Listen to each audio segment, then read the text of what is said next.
Hey guys, um, I hope you are safe and healthy at home, and I hope that you are using this time to get a lot of work done.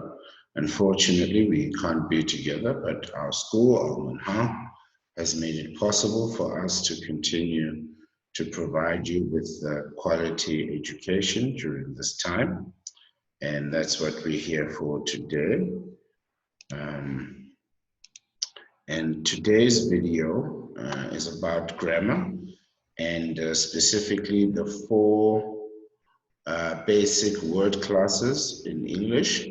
Um, and those are nouns, verbs, adjectives, and adverbs, right? So I'm sure you know many of these already, but I'd like for us to look at them together. Um, and I'm going to start with nouns because nouns are the largest word class in the English language, right? And what it is, a noun is a word that functions as a name of some specific thing, such as animals, objects, places, actions, qualities, or ideas. Um, Pretty much anything is a noun. Anything that has a name is a noun.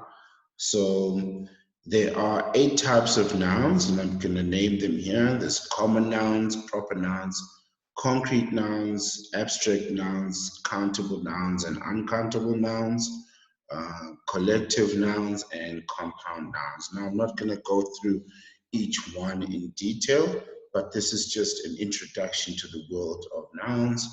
Um, and something interesting that you should know about nouns is that it is a world that is ever growing.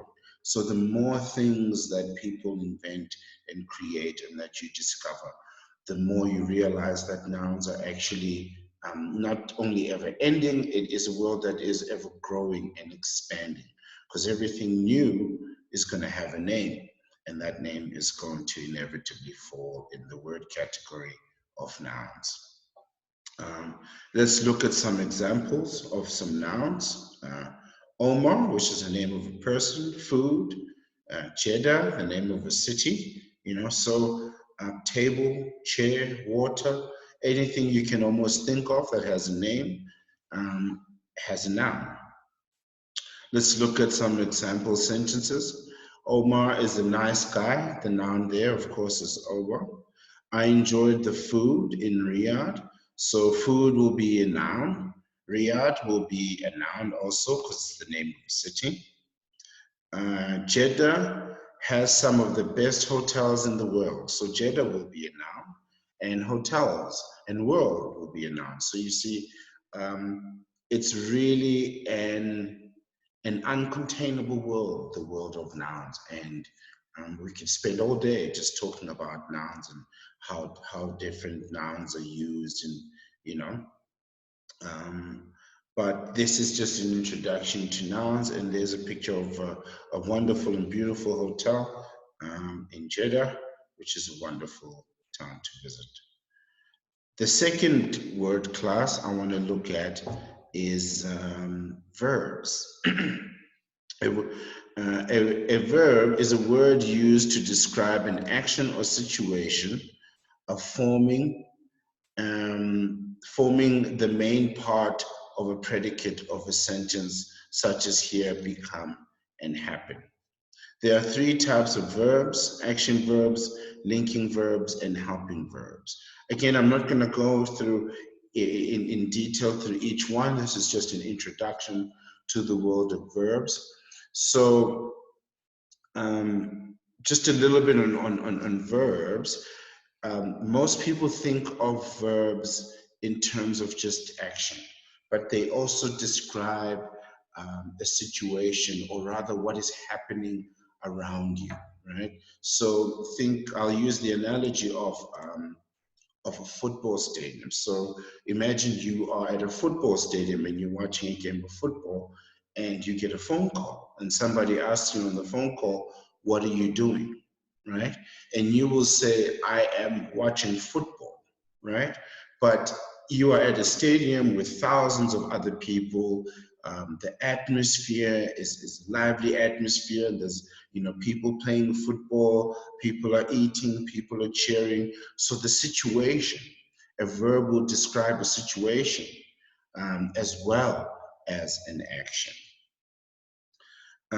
Let's look at some examples of verbs. Throwing, accepting, and thought, right? Accepted or to accept something describes what I mean by a situation, and we'll look at that in a moment.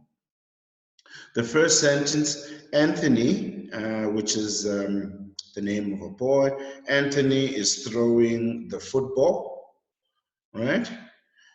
She accepted the job offer.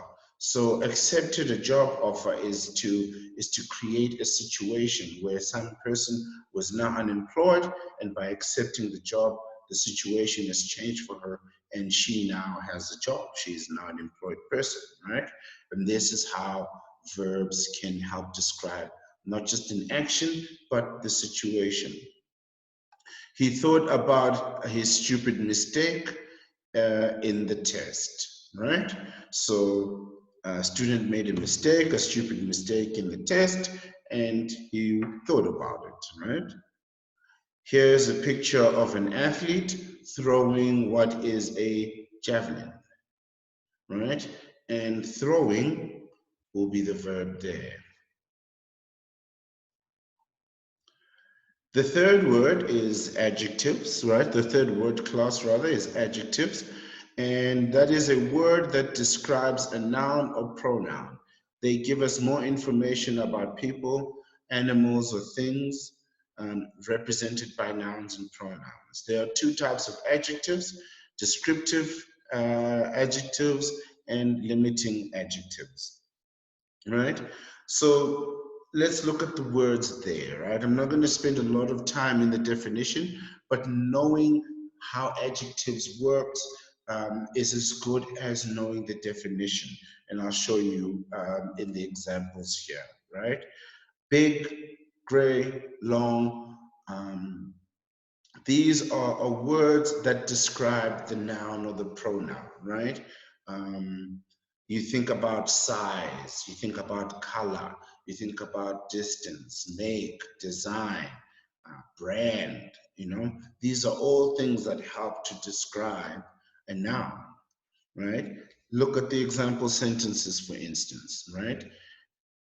Sentence A says that's a big house, right? So it's not just a house, it's a big house, and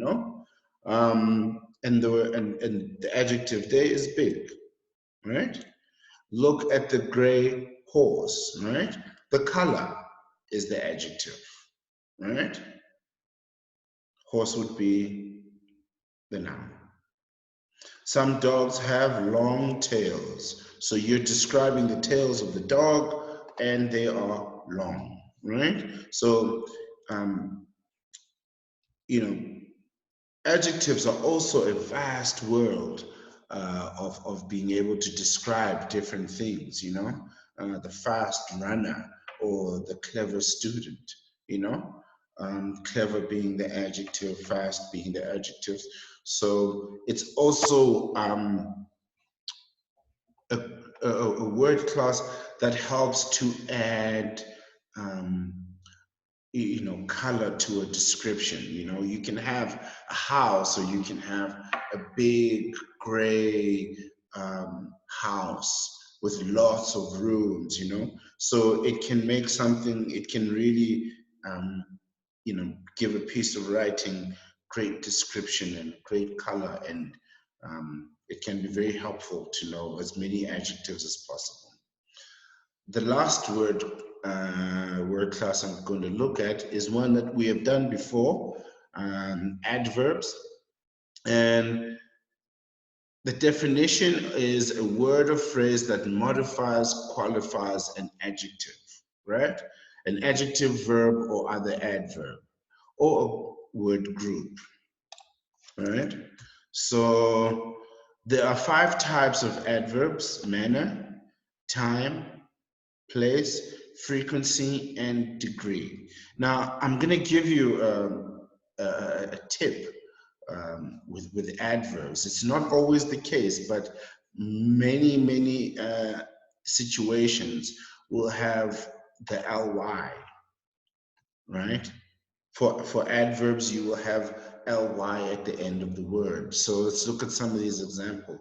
Slowly, rapidly, that should be clumsily, diligently, right? These are just a few examples of adverbs, but let's look at how they were used and how they work in a sentence, right? The students were running out of time, so they worked diligently to finish their work. So it modifies, so they worked, right? That's the verb that tells you what they were doing, but it tells you how they worked, right? They worked diligently, or they worked quickly to finish their work, right? And there's the ever important ly there. So an adverb will tell you something about the verb, or it will qualify or modify the adjective, the verb, or nouns, or group of words, you know. Let's look at the second one. Abdul Rahman stumbled in the dark as he clumsily walked downstairs. Again, walked, right, is the verb, but how did he walk? He clumsily walked, right? He carefully walked, right? So it will tell you something about the action, how the action is taking place. The last sentence, the water was flowing rapidly because the river was flooded, right? The water was flowing, that's the verb. How was it flowing? It was flowing rapidly. So the adverbs there, they modify and qualify the adjective, the verb, or the adverb or word group. In other words, a group of nouns. And there is the river flowing rapidly. And these people are doing rafting, right? This is the end of the video. I hope that this has been helpful. Thank you and have a nice day. Goodbye.